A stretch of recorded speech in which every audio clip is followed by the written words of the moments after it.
Drain থেকে মৃতদেহ উদ্ধারের ঘটনায় চাঞ্চল্য উদয়পুরে। শুক্রবার সাত সকালে ত্রিপুরার উদয়পুরের প্রাক্তন সিপিআইএম বিধায়ক মাধব সাহার বাড়ির সামনে থাকা একটি ড্রেন থেকে এক ব্যক্তির মৃতদেহ উদ্ধারের ঘটনায় এলাকা জুড়ে চাঞ্চল্যের সৃষ্টি করে। জানা গেছে, এদিন গোমতীপল্লী এলাকার স্থানীয় লোকজন প্রাতঃভ্রমণে বের হলে এক ব্যক্তির মৃতদেহ দেখতে পান রাস্তার পাশে থাকা ড্রেনে। পরবর্তী সময়ে বিষয়টি নজরে আনা হয় আলকেপুর থানায়। এতে পুলিশ তদন্তে নেমে প্রাথমিক তদন্তের পর জানতে পারে যে মৃত ব্যক্তির নাম মুক্তার হোসেন। তার বাড়ি ছনবর মসজিদ সংলগ্ন এলাকায়।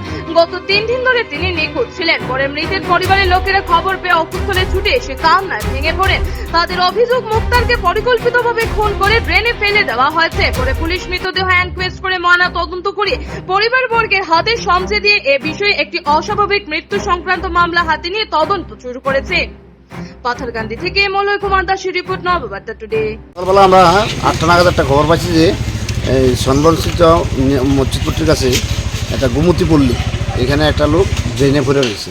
তো আমরা সঙ্গে সঙ্গে খবর পেয়ে আসি, এসে দেখি ঠিকই পড়ে রয়েছে, কিন্তু সে 17 তারিখ থেকে মিসিং। এখন আমরা পাইছি তারা ড্রেনের মধ্যে পড়ে রয়েছে। এখন দেখি আমরা পোস্টমর্টম ব্যবস্থা করতেছি, কী কারণে কেমনে পড়ছে। কতদিন ধরে আসলে মিসিং? 17 তারিখ সন্ধ্যার থেকে আছে মিসিং। কি নাম? মুক্তার হোসেন। বয়সটা কত এবার?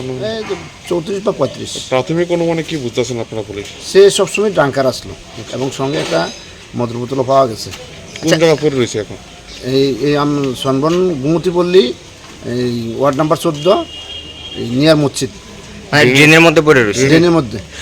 আচ্ছা, কতদিন ধরে পড়ে রয়েছে প্রাথমিকভাবে আপনারা ধারণা করতে পারছেন? হ্যাঁ, বডি তো দেখা যায় একটু ভোলা অবস্থা আছে, মনে হয় 2-1 দিন আগে পড়ছে। তার শরীরে কোনো কি অ্যালকোহলের কোনো বোতল টোতল পাইছেন? না, দূর থেকে বোঝা যাচ্ছে না, জলমগ্ন অবস্থা, কাদা কুদা আছে, বোঝা যাইতেছে না।